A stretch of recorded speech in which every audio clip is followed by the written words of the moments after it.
So what do you hope students and community members will take away from? I try to just share in all of my speeches kind of the reoccurring theme of being true to who you are, sticking up for what you believe in, and really just having fun and working hard. I mean, that's what I've done my entire life, and it's kind of paid off. So, yeah. Well, I know you talked a lot about all the pressure you felt going into the Olympics. So, what does it feel like to have that kind of pressure weighing down on you and knowing that the world has such high expectations for you? The pressure is overwhelming. It can crush a person.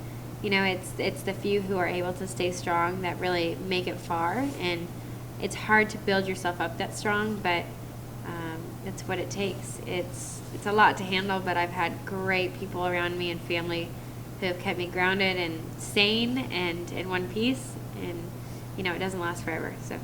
Okay, would you say that your family and friends and support group are the main way that you're able to deal with that pressure? Do you have any other ways? My family and friends are definitely the ones who get me through and help me handle the pressure of life and everything that I've gone through. I couldn't have gone through it without them, and a lot of times they take a lot of it off of my shoulders for me, and I couldn't do it without them. What did you really take away from your Olympic experience? I think I took away from the Olympics more than anything that I was stronger than I believed I was. I feel like I went through every possible life experience over the course of the 4 weeks of the Olympic Games, and went into the Olympics like a 16-year-old girl and came out kind of grown up, I feel like. And I don't know, it built me up for the rest of my life. So did you feel a lot different when you came out of that experience? Did you feel like a different person?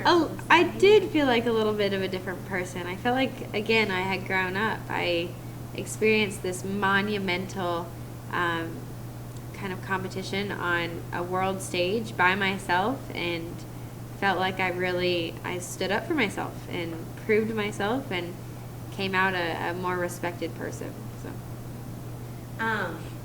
Now, I know you talked a little bit about the reaction to the silver medal. How do you wish the public would have reacted when you got your silver medal? Honestly, I wouldn't change it. I think how they reacted was genuine and how society is. And to me, I needed that. I was supposed to experience that, and I've learned from it that I can teach others. We should redefine what success is, and I don't know, I think it was perfect. Do you think you can help redefine that meaning of success and hopefully help others? I think I can start. I don't know if I can make a huge impact, but at least given the stage I've been given, I can make a little bit of a start. Okay. And how has your life really changed since this Olympic event? I don't know how my life has changed because I haven't really known any different. I kind of grew into it, but it's chaotic. It changes every day. No day is ever the same. I travel all the time, barely ever home, but it's fun. I get to truly do what I love, and doors and opportunities have opened that I never imagined. So. I guess, is there anything that you would like to credit your success to? Is there any one thing you can pinpoint, or is it multiple things? Or? My success comes from my parents, my coaches, everything. It's the foundation that I started with, and I couldn't have made it through day one without them. What kind of goals do you have for yourself now?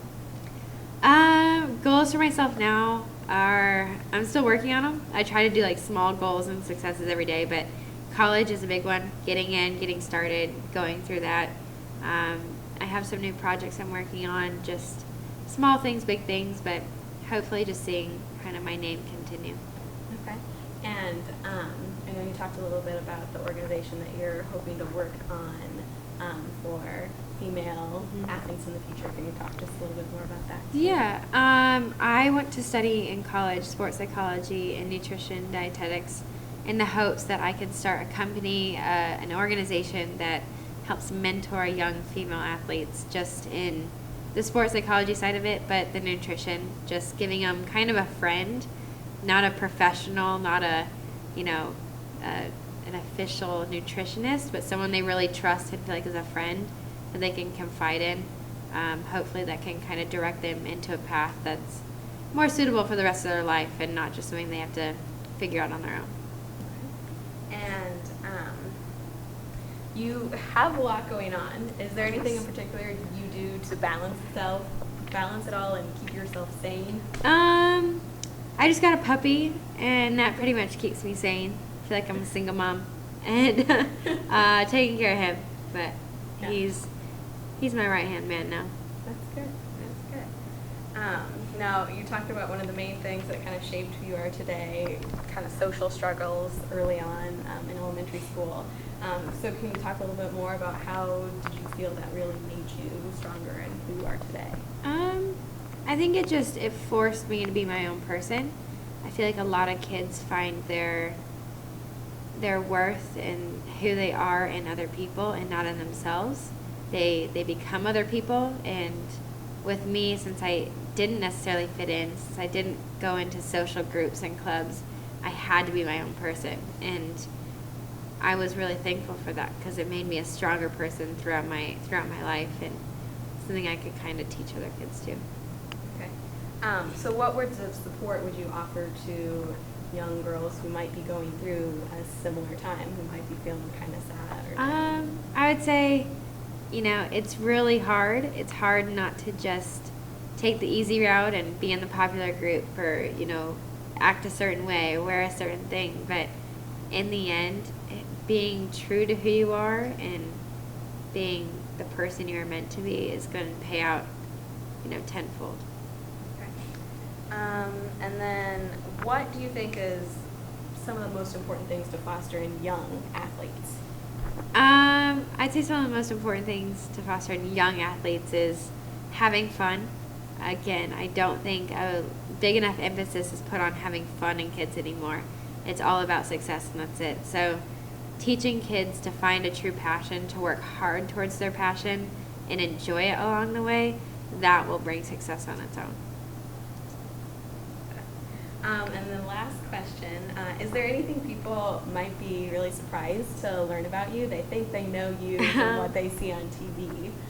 Is there anything that you think people may not get? I'm actually a really shy person, so speaking and doing stuff like this is sometimes really difficult. I get really nervous, but I don't know. I feel like you can pretty much know everything about me.